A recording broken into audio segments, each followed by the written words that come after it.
Hey everyone, welcome back to another video. In this one I'm going to be going over the Coda Catabolist. Now the Coda Catabolist is, uh, from the way that I see it fire, it seems like it's just kind of like a secondary kind of beam weapon.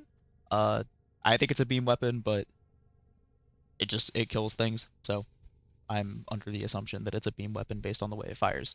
So because of that, we're going to be running Corrosive Blast with Magnetic to take care of Overguard at high and somewhat low Steel Path levels.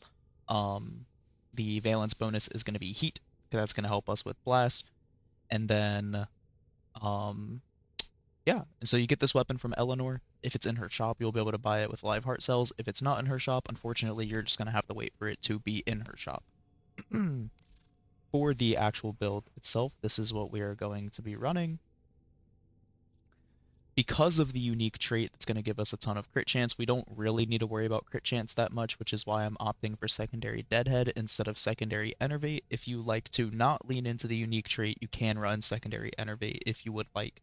Now, if there is some weird bug with this where for some reason, critical chance isn't actually applying to the weapon or whatever, right? If anything like that does exist, I've not looked at it. I've not, done research on whether there's a bug with this because I'm assuming that this is working as intended. Um, if for some reason this doesn't actually give you the crit chance you need, just run secondary Enervate here, and then the rest of the build should be Diagnostic regressions. fine. Or All sorry, systems nominal. sorry, that's right. If the crit rate with this mod for some reason doesn't whatever, then uh then sure. But it seems to be working perfectly fine for me. So yeah, I think it's a pretty safe assumption to say that it does work.